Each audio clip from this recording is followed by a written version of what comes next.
जय हिंद दोस्तों, मैं आर.एस. कुमार अपने मोरल मैथमेटिक्स चैनल पर आप सभी का स्वागत करता हूं। आज फिर से इस चैनल के माध्यम से नंबर सिस्टम का पार्ट 2 लेकर आया हूं। इससे पहले पार्ट 1 में संख्या क्या होती है, संख्या के कितने प्रकार होते हैं और संख्या के प्रकार में हम लोग प्राकृतिक संख्या के बारे में देख चुके थे। आज हम लोग इस वीडियो में संख्या के अगले प्रकार, जिसको हम लोग पूर्ण संख्या के नाम से जानते हैं, इसके बारे में जानेंगे। चलिए तब स्टार्ट करते हैं। तो यहाँ पर आपका पूर्ण संख्या, जिसको हम लोग इंग्लिश में बोलते हैं होल नंबर, यह कहता है कि प्राकृतिक संख्या, जो कि इससे पहले वाले वीडियो में बता चुके हैं, तो प्राकृतिक संख्या के परिवार में शून्य शामिल कर देने पर जो संख्या प्राप्त होती है उसी संख्या को बोलते हैं हम पूर्ण संख्या। तो देख लिया हम लोग कि पूर्ण संख्या क्या है। तो प्राकृतिक संख्या के परिवार में शून्य शामिल करने पर जो संख्या प्राप्त होती है उसी संख्या को बोलते हैं हम पूर्ण संख्या। अब सवाल यह उठता है कि इससे किससे सूचित करते हैं। तो पूर्ण संख्या को हम लोग W से सूचित करते हैं। तो इस प्रकार से देख रहे हैं कि W = हो गया आपका 0। और अभी बताए हम कि किस संख्या के परिवार में शून्य मिलाना है, तो प्राकृतिक संख्या के परिवार में। तो आपका हो गया प्राकृतिक संख्या। तो प्राकृतिक संख्या के परिवार में क्या मिल गया, शून्य। तो आपका क्या हो गया, तो पूर्ण संख्या। तो इसको और आगे बढ़ाकर लिख सकते हैं W = शून्य, तो शून्य है। और हम सब जानते हैं कि प्राकृतिक संख्या जो होती है वह गिनती की संख्या होती है। तो यहाँ पर 1 2 3 4 5 6 डॉट डॉट क्या हो गया, इनफाइनाइट। मतलब कि यहाँ पर देख रहे हैं हम लोग कि पूर्ण संख्या जो होती है वो 0 से स्टार्ट होती है। और इसमें बड़ी संख्या क्या है यह भी हमको ज्ञात नहीं हो रहा है। तो यहाँ से प्रश्न यह भी पूछे जाते हैं कि जो पूर्ण संख्या होते हैं वह निगेटिव संख्या होते हैं कि पॉजिटिव संख्या, मतलब निगेटिव नंबर होते हैं कि पॉजिटिव नंबर, मतलब कि धनात्मक संख्या होती है कि ऋणात्मक संख्या।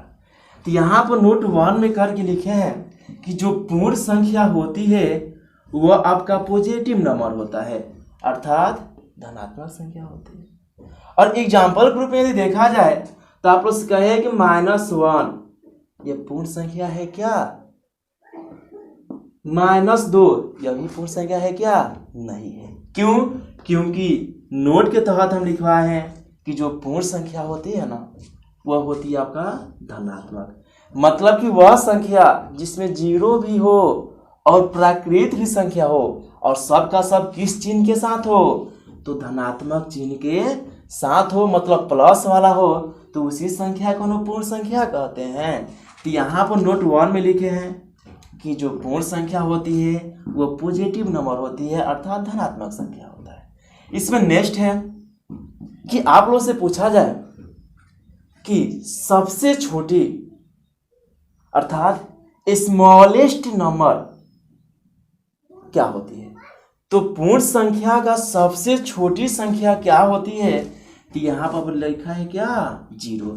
तो ये लिखा है कि स्मॉलेस्ट नंबर अर्थात सबसे छोटी संख्या जो होती है वो क्या होती है जी, 0 होती है। नेक्स्ट है कि पूर्ण संख्या का सबसे बड़ी संख्या, पूर्ण संख्या का सबसे बड़ी संख्या क्या होती है, तो यहाँ होते हैं नॉट अवेलेबल, मतलब ज्ञात नहीं है। अर्थात पूर्ण संख्या में सबसे छोटी संख्या आपका 0 हो गया। और आप लोग से यदि कोई पूछे कि सबसे बड़ी संख्या क्या होती है, तो बोलिएगा ज्ञात नहीं है, अर्थात नॉट अवेलेबल। चलिए इसके अंतर्गत एक और बात आती है, होता है कि क्या सभी पूर्ण संख्या प्राकृतिक संख्या होती है क्या, या सभी प्राकृतिक संख्या पूर्ण संख्या होती है। तो यहाँ पर यह है कि परिभाषा ही कहता है कि यदि प्राकृतिक संख्या में 0 मिला देते हैं तो आपका पूर्ण संख्या होता है। अर्थात इस प्रकार से हम लोग कह सकते हैं कि जो सभी के सभी प्राकृतिक संख्या जो होती है वह आपका पूर्ण संख्या कहलाती है। लेकिन बात किया जाए कि क्या सभी पूर्ण संख्या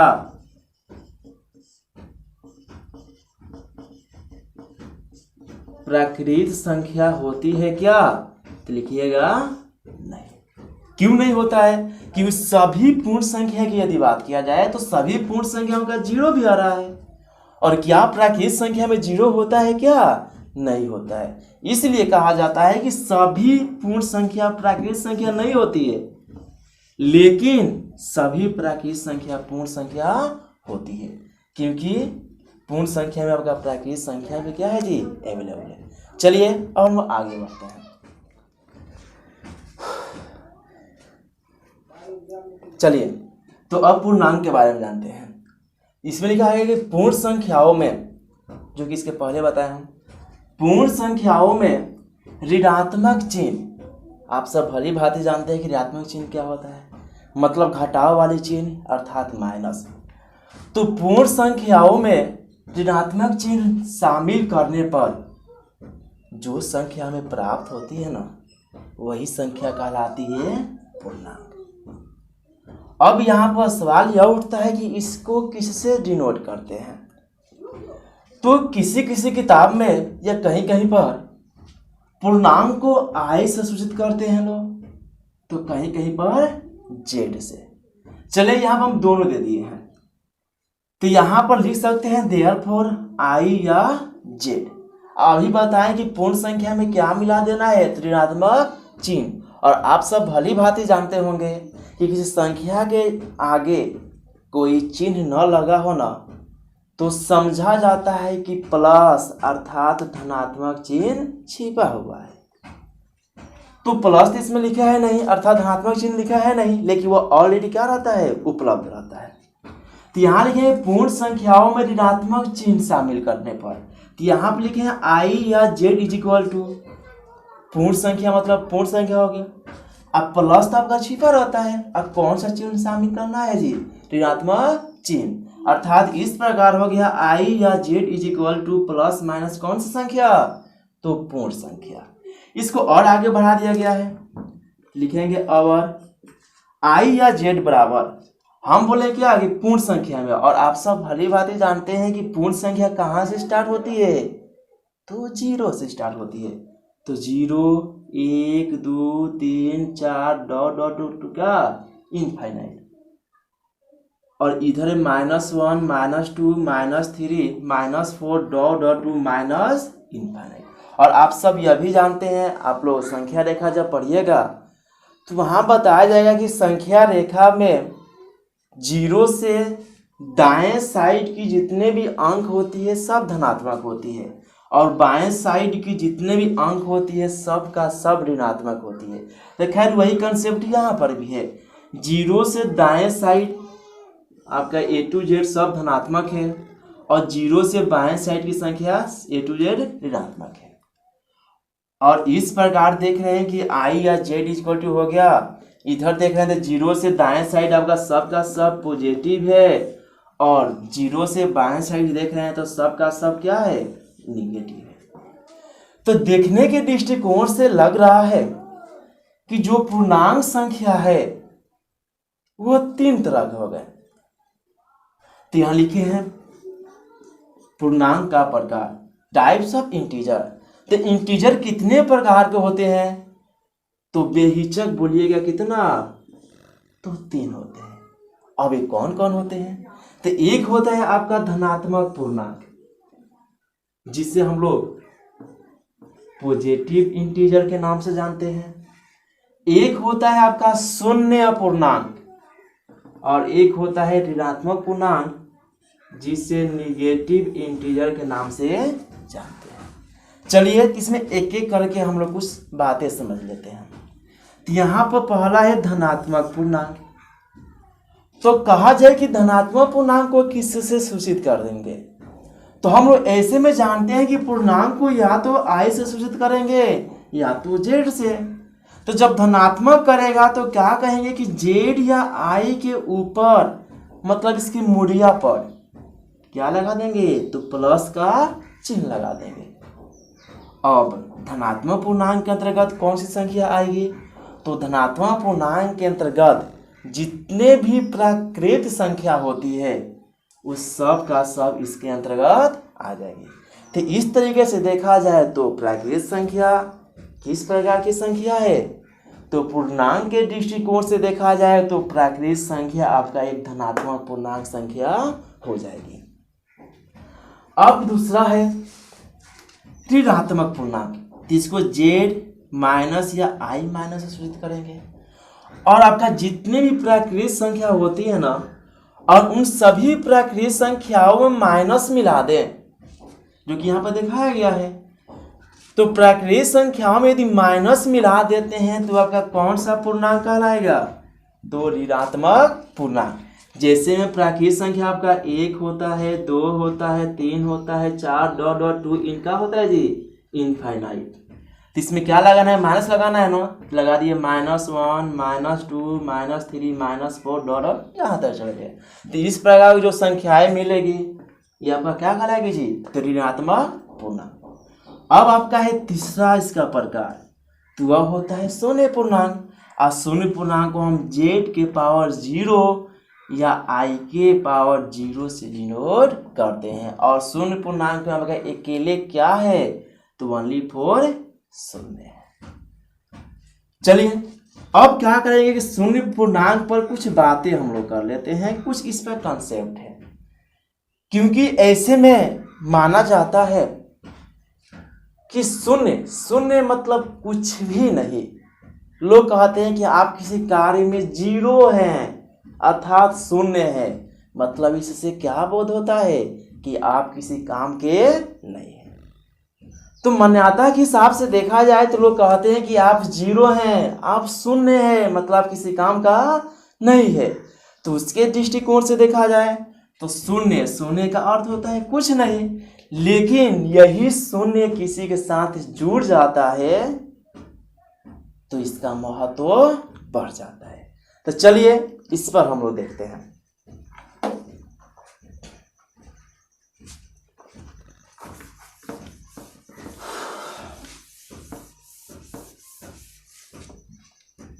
चलिए तो शून्य की यदि बात किया जाए तो सबसे हम नॉर्मल में आते हैं कि यदि हम 0 में कोई भी संख्या से गुणा करें, लाख हो, 2 लाख, 5 लाख, अरब खरब चाहे जितना भी हो, और जो 0 में यदि किसी संख्या से गुणा करते हैं तो उसका रिजल्ट भी क्या आता है जी? 0 आता है। मतलब मान लेते हैं कि हम 0 में 5 से गुणा कर दिए तो इसका रिजल्ट कितना आएगा जी? तो 0 ही होगा। उसी तरीके से यदि भाग्य की बात किया जाए तो 0 में यदि हम किसी भी संख्या से डिवाइड करें, इसका डिवाइड का सिंबल है, तो मान लेते हैं हम 10 से ही डिवाइड करते हैं, तो ध्यान रहे कि 0 में हम किसी भी संख्या से डिवाइड कर रहे हैं। यहाँ पर हम 10 लिए हैं, आप चाहे जो भी संख्या ले लीजिए, आप इसको इस तरीके से भी लिख सकते हैं 0/10। तो ऊपर 0 हो और नीचे कितनी भी सारी संख्या क्यों ना हो और डिवाइड करते हैं तो उसका भी रिजल्ट कितना होगा जी? 0 होगा। चलिए अब इसमें कुछ और है। अब पावर के संदर्भ में यदि देखा जाए तो किसी भी संख्या का पावर जब 0 होता है ना तो उसका वैल्यू हो जाता है 1। जब हम आगे की वीडियो बनाएंगे घातांक और करनी पर रिलेटेड तो वहाँ पर 0 की और सारी उपयोगिता के बारे में बताया जाएगा। तब तक के लिए यहाँ पर कुछ देख लेते हैं। तो यहाँ पर आपका 0 है, मतलब कि किसी भी संख्या का पावर, मान लेते हैं यहाँ पर कोई संख्या है n, और n के पावर अगर 0 कर दें तो बेहिचक इसका मान क्या होता है जी? 1 होता है। तो यहाँ n का स्थान पर कोई भी संख्या लिख सकते हैं। यहाँ पर वेयर मतलब जहां n = 1 2 3 4 डॉट क्या इनफाइनाइट। तो n का स्थान पर कोई भी संख्या लिख दीजिए और उसका पावर क्या करना है? 0 करना है, तो इसका मान क्या होता है जी? 1 होता है। चलिए कुछ और इसमें जान लेते हैं। हम यह जान लिए कि जीरो में किसी भी संख्या से भाग देंगे तो क्या होगा ना, तो जीरो होगा। अब मान लेते हैं कि इस संख्या में n कोई संख्या है और इसमें जीरो से भाग दे दिए, और n का स्थान पर अभी हम बताएं कि n का स्थान पर आप 1 भी लिख सकते हैं, 2 भी लिख सकते हैं, 3 भी, 50, 60, 70 कुछ भी लिख सकते हैं, और उसमें अगर जीरो से भाग करते हैं तो उसका रिजल्ट आता है इनफाइनाइट। अब इनफाइनाइट पर कुछ बातें हैं। कहा जाता है कि इनफाइनाइट में कुछ जोड़िए या कुछ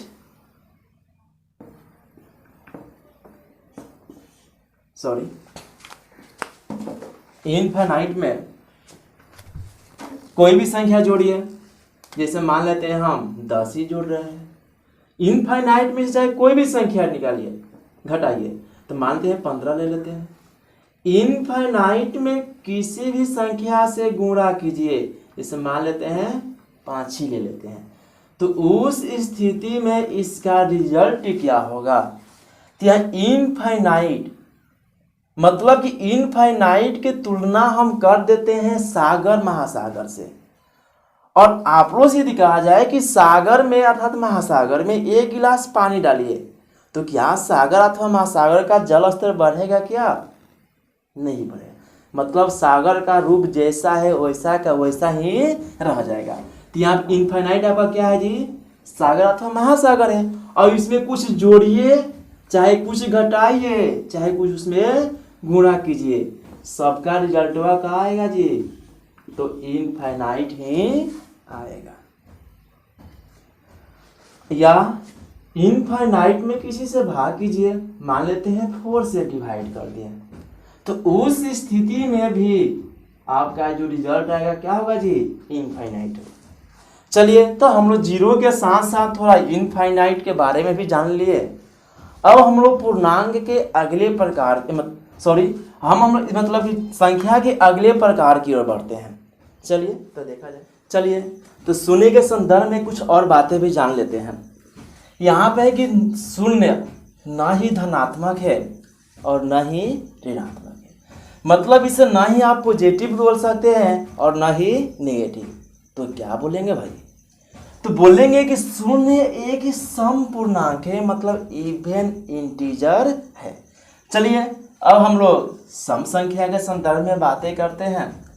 सम संख्या जिसे हम लोग इंग्लिश में इवन नंबर के नाम से जानते हैं। अब इसका परिभाषा क्या कहता है? कहता है कि दो से विभाजित होने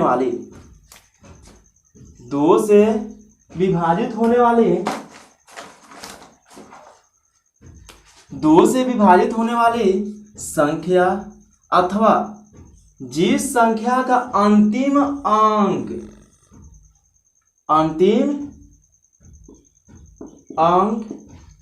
0, 2, 4, 6, 8 में से कोई भी एक हो तो आप उसे बेहिचक बोल सकते हैं कि वह कौन सी संख्या है जी? तो सम संख्या है।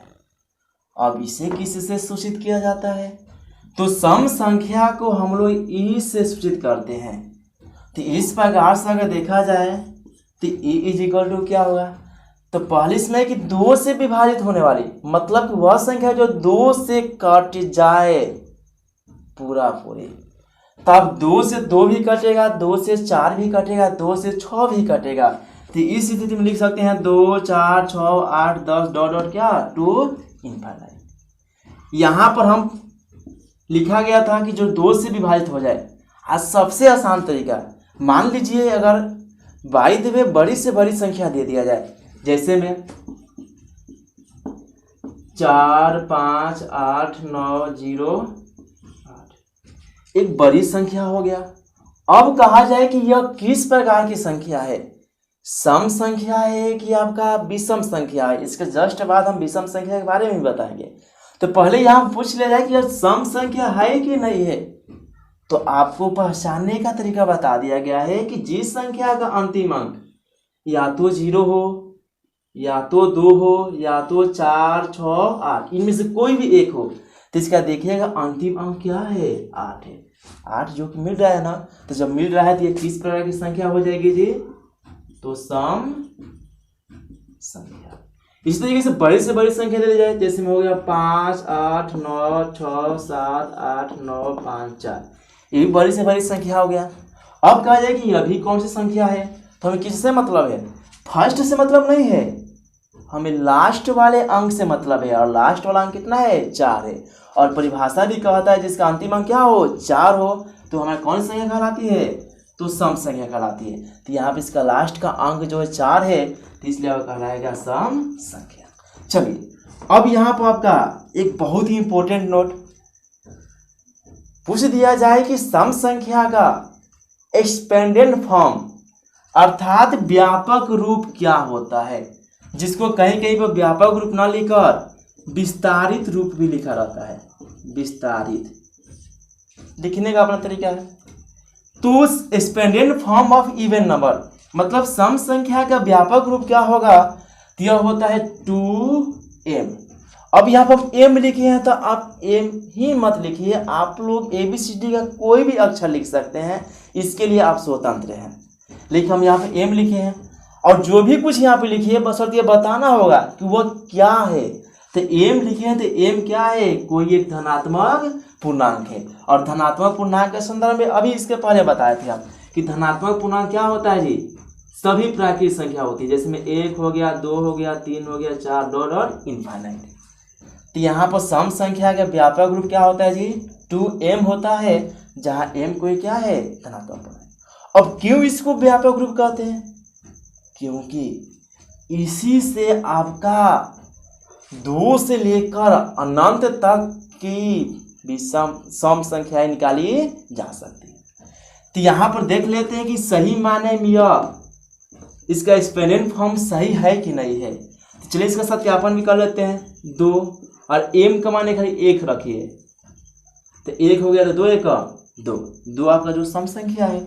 चलिए 2 तो 2 और m का स्थान आप क्या रखिएगा, 2 रखिएगा, तो 2 दूना 4, 4 भी आपका इसमें अवेलेबल है। चलिए अब m का स्थान पर 3 रखते हैं, तो 2 गुणे क्या 3, तो 2 3 6।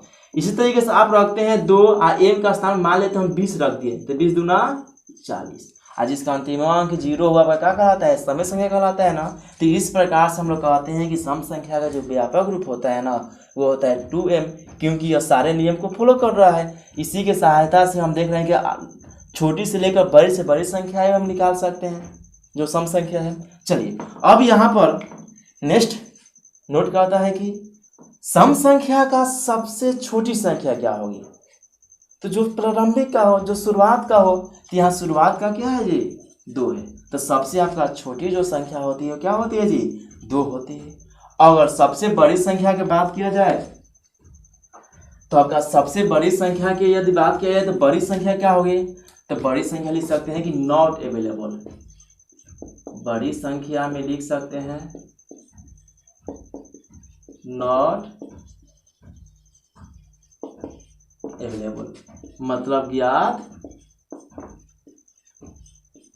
नहीं है। चलिए इसमें कुछ और बातें देख लेते हैं हम लोग, जो कि अक्सर पूछता ही रहता है।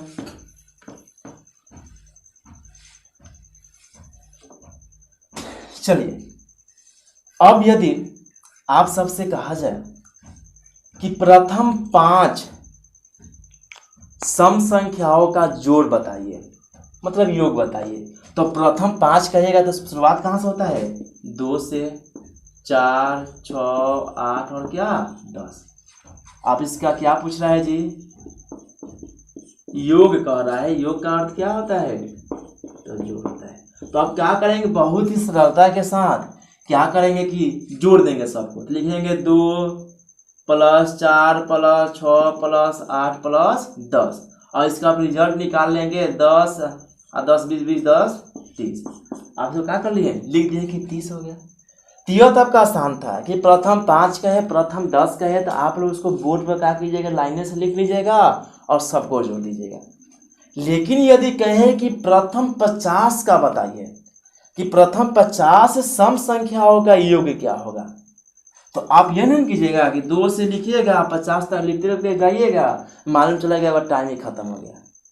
50 के अलावा कहीं दे कि प्रथम 500 सम संख्याओं को जोड़िए, तो आप लिखते जाइएगा। मान लीजिएगा आपका पूरा पेज में भर गया और आपका सवाल बना भी नहीं, कभी जोड़ते तो घबरा भी जाएंगे, तो उस स्थिति के लिए क्या करेंगे, तो उसके लिए एक फार्मूला होता है।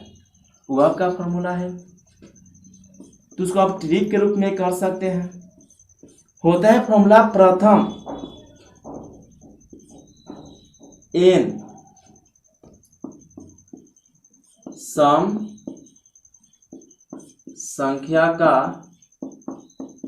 योग, जिसको हम लोग बोलते हैं जोड़। तो इसके लिए फॉर्मूला होता है n और इंटू n में एगो जोड़ देते हैं, तो n इंटू क्या हो गया n प्लस 1, और जहाँ पे n क्या है, कोई संख्या है। चलिए इस पर एग्जांपल देख लेते हैं। एग्जांपल हो गए प्रथम 50 सम संख्या का योग। तो यहाँ प्रथम n, तो प्रथम n है और यहाँ क्या है प्रथम 50 है, मतलब कि n के स्थान में क्या है जी 50 है। तो फॉर्मूला अभी हम बताए ना जी कि n इंटू क्या होता है n प्लस 1, तो आप उसी तरीके से कीजिए। आप क्या कहिए n का स्थान आपका 50 है, तो यहाँ लिख दीजिएगा 50 आई इंटू, फिर यहाँ पे n, तो n के मान 50, आप प्लस क्या करते हैं बाबू एक एक कर देते हैं। अब यहाँ से आपका आ गया 50, तो 50 अब 50 में एक जोड़े कितना हो गया जी 51, और गुणा करके आप इसमें क्या कर सकते हैं जी लिख सकते हैं। कर भी देते हैं हम, लिखेंगे 5 एकम 5, फिर यहाँ 50 25 और जीरो है तो 0, तो आपका आ गया 2550। देखिए कितना सरलता से हो गया। अब आप क्या करते हैं कि 2 से लेकर 50 तक सम संख्या को लिखते हैं और उसको जोड़ते जाते हैं। तो मालूम चला कि आप 1 सेकेंड 2 सेकेंड 3 सेकेंड का सवाल आप लगा देते हैं 2-3 घंटे। चलिए इस पर कुछ और एग्जाम्पल देख लेते हैं।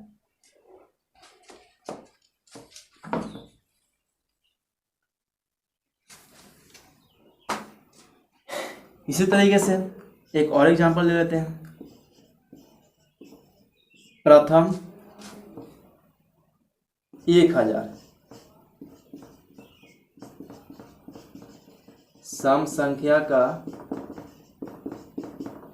योग ज्ञात करें। तब क्या कीजिएगा प्रथम n, अर्थात n का स्थान में कितना है जी 100 है, तो आप लिख सकते हैं यहाँ पर n बराबर कितना 1000 है, तो n बराबर क्या लिख दीजिएगा 1000। तो अभी फॉर्मूला बताएंगे, इसका फॉर्मूला क्या होता है जी, तो होता है therefore n into n plus कितना 1। तो n का मान आपका है 1000, तो 1000 भर दीजिए, और फिर n का स्थान पर 1000 प्लस 1, तो यहाँ पर आपका हो गया 1000 गुणे 1001, और गुणा कीजिए, आज जो आपका आएगा वो क्या होगा आपका रिजल्ट निकल जाएगा।